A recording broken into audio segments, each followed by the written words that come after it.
pela manhã. Entrevista do dia. É de se imaginar que no Dia Mundial do Consumidor ele possa de tudo. Não é bem assim, né? Quem está aqui no estúdio para falar com a gente sobre isso é o coordenador do PROCON em Araçatuba, o Carlos Eduardo Spejorin. Bom dia, Carlos, tudo bem? Bom dia, Marcelo. Bom dia, Lilian. Bom dia. Tudo bem? Embora eu tenha te chamado de Carlos, eu fiquei sabendo que você é mais conhecido em Guararapes como Eduardo. Eduardo, desde criança sempre foi Eduardo. Então vamos lá, Eduardo. Vamos de Eduardo. O PROCON de Araçatuba anda tendo muito trabalho ultimamente? Sempre. O PROCON, as relações de consumo são muito dinâmicas, né, Marcelo? Todo dia tem uma novidade, todo dia tem um problema novo, coisas novas que surgem no mercado. Isso, inevitavelmente, configuram relações de consumo e acabam gerando problemas. A inovação tecnológica, tudo isso traz novos problemas, traz novos desafios e muitas dúvidas para os consumidores, que é um outro serviço que a gente faz, de esclarecimento de dúvidas, de orientações e tal. Então, o trabalho sempre muito grande, mesmo num período de pandemia que nós vivemos o ano passado, né, 2021, em que os atendimentos foram controlados. Na verdade, nós não deixamos de atender em nenhum momento, mas nós fizemos agendamentos, coisas que a gente não fazia antes e tal. Procuramos fazer um pouco de atendimento através de telefone, aquilo que dava para ser feito por telefone, por canais, e-mail e tal. Tentamos para evitar naquele momento crítico, evitar contato, evitar umas situações de perigo. Ainda assim, nós tivemos mais de 2.300 atendimentos registrados, né, em sistema, então é um número bem considerável. Vocês fizeram atendimento online e eu imagino que também tenha dado um número grande de reclamações, inclusive por conta de as ferramentas virtuais passarem a ser mais utilizadas durante a pandemia. O número saltou? Exato, isso foi um levantamento feito, né, que constata exatamente isso, Marcelo, essa impressão toda totalmente correta. Na verdade, diante da pandemia, o comércio eletrônico, né, as compras à distância, elas já aumentam naturalmente, mas tiveram um boom ainda maior. E naturalmente, da mesma forma que essas ferramentas oferecem vantagens, como a possibilidade de uma pesquisa melhor de preços, mas às vezes muito mais produtos do que numa loja física e tal, ela oferece alguns riscos também, né? Os riscos da compra eletrônica é muito maior, você não sabe com quem você está falando do outro lado, exige-se maiores cuidados, você precisa verificar se aquela empresa realmente cumpre, verificar o histórico dela de reclamações, para saber se não há. E, inevitavelmente, aqueles mais descuidados, infelizmente, acabam tendo alguns problemas e a gente está tentando intermediar e resolver esse tipo de coisa. Eduardo, quais as reclamações mais frequentes? É cobrança indevida, é prazo não cumprido, é venda casada, ressarcimento ou troca não efetuada? É claro que vocês veem de tudo lá, mas quais são os maiores índices em relação às reclamações? Marcelo, o que já lidera nosso ranking de atendimento são sempre as empresas de telecomunicações, né? Até pelo número de consumidores, que é muito grande, e os serviços que aumentaram muito, né? Há alguns anos atrás, praticamente a telecomunicação se resumia ao telefone fixo, né? Hoje já são muitos serviços, tem a internet, a gente tem a TV por assinatura, tem uma série de serviços que são oferecidos, e aí o número de clientes, lógico, celulares, cada residência hoje tem vários aparelhos celulares, e isso, até pelo número, acaba gerando muito mais problema. Tá? Então isso vem liderando já há muitos anos o nosso cobrança indevida. Cobrança indevida, às vezes um contrato não cumprido, uma oferta que olha, me ofereceram determinada coisa e estão me cobrando outra. Isso é muito comum. Então já aproveito até esse canal aqui que com muita audiência, para a gente orientar sempre que tiver uma oferta, uma alteração de plano, registre isso, anota o nome, exija protocolo, para que a gente possa depois exigir que aquela oferta seja realmente cumprida, tá? Esse é um dos problemas corriqueiros. E sempre, como você disse, existe uma variedade muito grande de atendimentos. A gente atende desde um probleminha que envolve centavos de um consumidor cobrado indevidamente, como um veículo de mais de 100 mil reais, vamos dizer assim. Então a gente tem de tudo.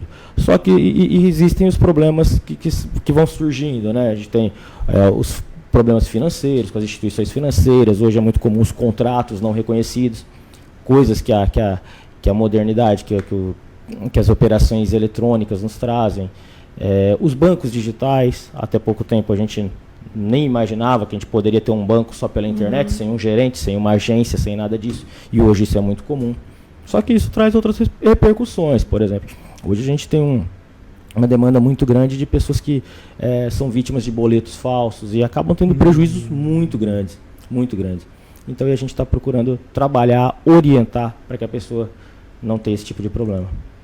O Eduardo, nós entrevistamos há alguns dias uma senhora que ela tem deficiência visual e ela trouxe vários exemplos da dificuldade dela de, por exemplo, ser atendida nas lojas ou ela ter que ficar parada ali esperando que as pessoas mostrem determinado produto, descrevam determinado produto, acessibilidade. Essas reclamações, elas podem ser levadas ao PROCON ou só mesmo nas associações comerciais? Não, o PROCON pode receber esse tipo. O PROCON também tem esse lado voltado até também para o social, e a gente pode estar recebendo esse tipo de atendimento, sim, atendendo a demanda dela. Ela pode estar nos procurando, seja por telefone, da melhor forma para atendê-la, para registrar e exigir que essas empresas, sejam elas o que for, tenham acessibilidade, tenham todas as condições de atender igualmente todos os consumidores. Salvo engano, você está falando da Fernanda Fernandes, né? Isso, eu vi que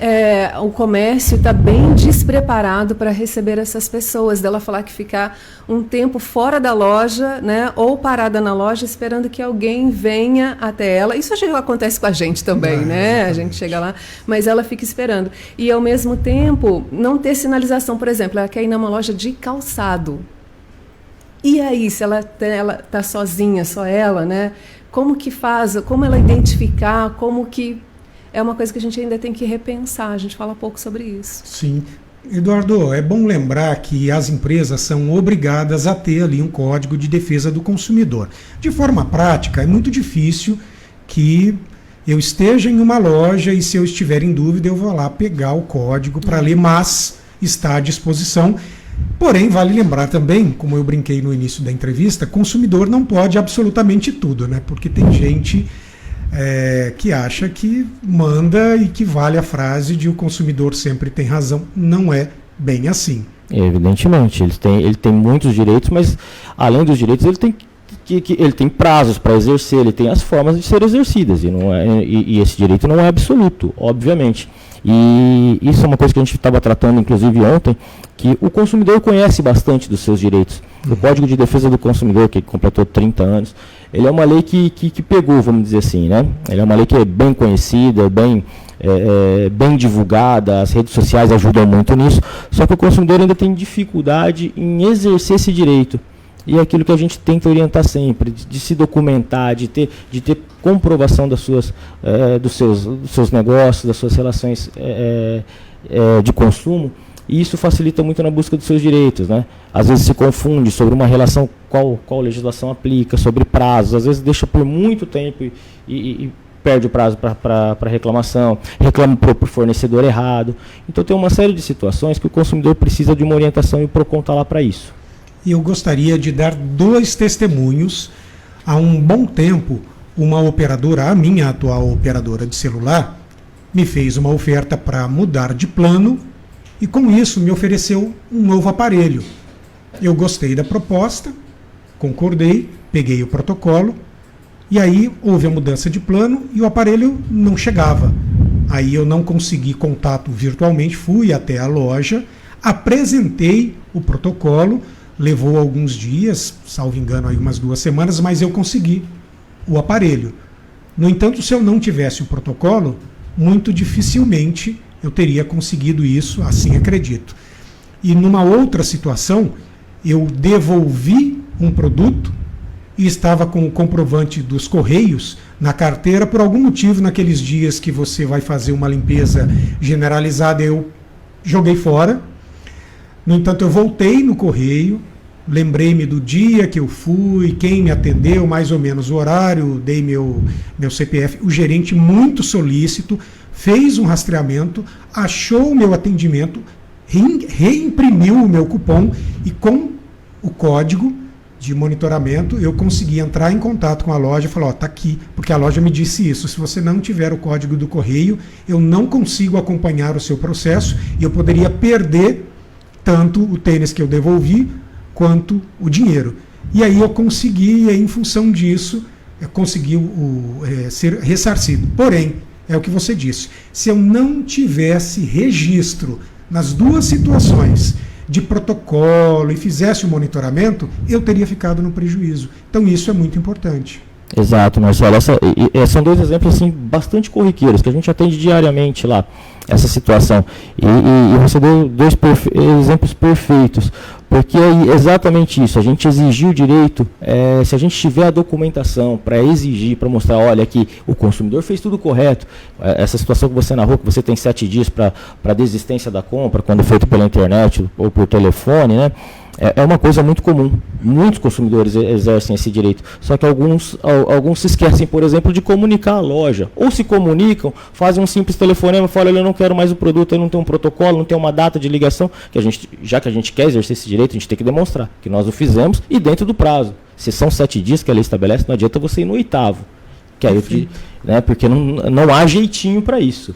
Tá? A gente tem que cumprir exatamente o que a lei determina. Vamos usar o exemplo do WhatsApp. Para tudo a gente printa a tela, a gente copia, então é isso. Eu queria até perguntar, quanto tempo a gente tem que guardar um documento que a gente pagou, um boleto? Quanto tempo, mais ou menos? Em regra, 5 anos. A gente pede para que seja guardado esses comprovantes de pagamento. Em geral, esse período, existem algumas outras situações que convém guardar por um tempinho maior. Mas até para facilitar isso, hoje as empresas emitem ao final do ano aquele relatório de regularidade, de que todas as obrigações estão quitadas e tudo mais. Então aquilo lá já te facilita eliminar alguns documentos e não acumular um mundo de papéis. Né?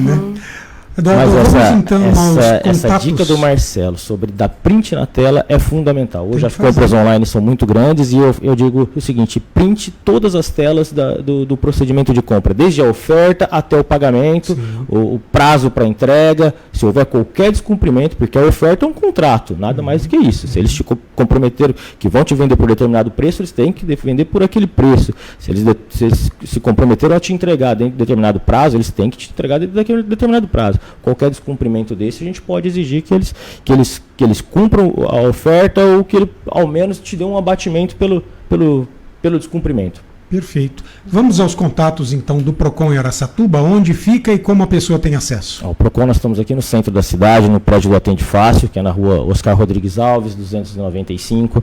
Nós atendemos também pelo telefone, que a gente tem feito agendamento, é uma situação que a gente começou a fazer durante a pandemia, o agendamento por causa de toda a situação, e nós verificamos que o agendamento foi muito bom. Primeiro, por quê? Porque a gente já consegue orientar o consumidor da necessidade de documentos. Era muito comum que o consumidor vinha faltando documentos, e aí a gente não conseguia registrar um atendimento completo, ou o atendimento ficava faltando alguma coisa. Então hoje, já no agendamento, a gente já orienta, olha, me traga tais documentos, esses documentos são imprescindíveis para a gente exigir da loja e tudo mais.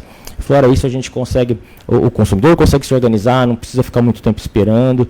Então é uma coisa que a gente decidiu por manter. Evidentemente, casos urgentes, existem situações que surgem do nada e casos muito urgentes, a gente acaba dando jeito e fazendo atendimento. É pelo 3636-2277. 3636-2277. Bem fácil, então. Exato. Eduardo, muito obrigado pela entrevista. Sempre que tiver serviço importante para o consumidor, conte com a gente e compareça aqui. Eu agradeço mais uma vez a oportunidade nesse dia aqui que a gente comemora o Dia Internacional, o Dia Mundial do Consumidor, e que é uma data para a gente relembrar das conquistas e reforçar que o consumidor precisa buscar os seus direitos. Alguns nos procuram, falam, nossa, eu estou até meio constrangido de vir aqui reclamar de tão pouco, mas não é. Essa reclamação vai fazer uma reclamação aqui, mais outra ali, nós vamos juntar tudo isso daí e vamos exigir que essas empresas se adequem e que respeitem os consumidores. Perfeito. Bom trabalho, bom dia. Obrigado pela oportunidade.